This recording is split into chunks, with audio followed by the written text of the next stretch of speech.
d'accueil en fait qui va être propre avec votre thème qui était dans la partie home en fait du style de la page. On va revenir dessus. Donc, je vais fermer ce que j'ai fait. Voilà.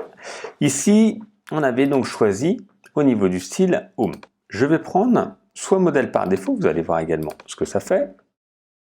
Je vais revenir sur ma page d'accueil et vous voyez, ma page par défaut en fait va reprendre celle qu'on a fait avec une partie, vous voyez, des catégories, etc.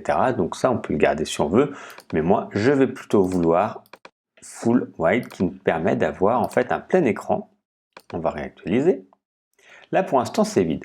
Et je vais pouvoir maintenant jouer sur la création de cette page. Alors, soit vous avez téléchargé Elementor, hein, on va pouvoir le faire avec Elementor pour rajouter des éléments. Donc ça, on l'a vu également et on le verra dans la création d'un autre site pour Elementor. Là, je vais vous montrer si vous ne voulez pas. Comme ça, vous avez toujours le choix.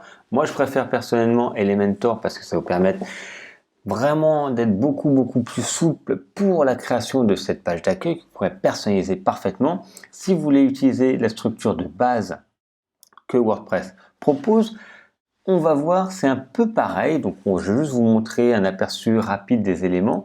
Pour personnaliser ça, on ne va pas vraiment faire une belle structure pour l'instant. Donc là, je tape tout simplement mon titre. Je vous rappelle qu'il y aura le titre qui apparaît que ici, mais je ne serai pas obligé, enfin je peux en mettre un autre, hein, ça peut être comme on veut. Et après en fait on va voir des blocs. On clique sur le petit plus ici ou le plus qui est là, qui vont nous permettre en fait de rajouter des fonctionnalités à ces blocs, donc les plus utilisés, ou tout simplement faire des blocs communs. Je pourrais ajouter des paragraphes, des bannières, des images, des listes, des galeries, etc. Des mises en forme, donc avec des tableaux, des codes classiques, des coupets, des mises en page et pouvoir faire des colonnes, des boutons, des médias. Donc c'est beaucoup plus facile maintenant pour gérer qu'avant. Je ne sais pas si vous aviez vu un WordPress il y a longtemps. On peut rajouter des catégories, etc. Et ce qui est très bien, donc contenu embarqué aussi, du Facebook, de l'Instagram. Comme ça, vous pourrez mettre vos éléments Instagram propres à un site.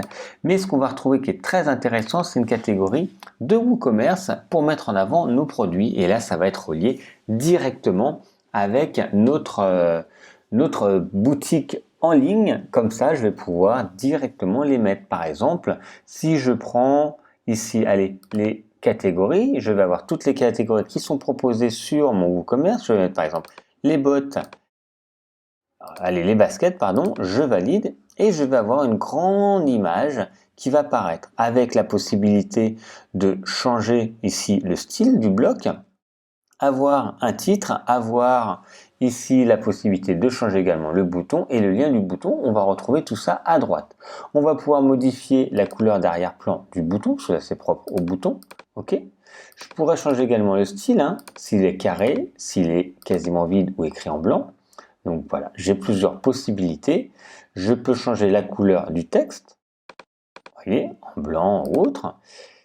Et je peux également, dans le document, choisir de nouveau si c'est changé ici. Et quand je clique sur l'image et non plus sur le bloc, hein, sur l'image, je vais pouvoir changer l'opacité, la couleur également. Vous voyez, je pourrais mettre n'importe quelle couleur, hein, en gris, en noir, etc.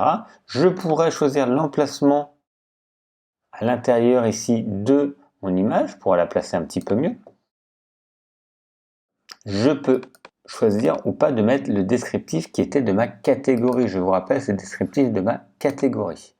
Et donc ici, maintenant, si je fais mettre à jour, ce qui va arriver juste là, c'est cette image-là. Donc là, elle est en très grand, hein. Moi, c'est pas forcément celle que je veux, mais vous voyez, et donc si je fais Shop Now, je vais arriver bien sur les baskets.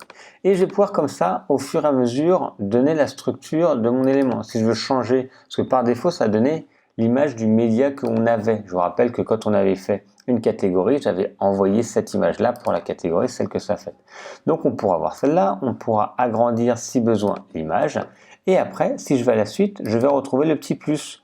Je peux ajouter de nouveau des éléments, donc soit des widgets, donc ça c'est les widgets qui sont propres, hein, aux pages, toujours e-commerce, et je vais pouvoir rajouter comme ça des éléments. Une image à la volée, je vais prendre une image, par exemple l'entête, et je mets l'entête qui est ici. Si je fais mettre à jour, ce que je vais bien voir ici de nouveau l'entête qui est juste ici. Et donc je vais pouvoir comme ça créer directement avec ces éléments du texte, des structures, etc. à partir de WordPress. On va voir la suite ensemble.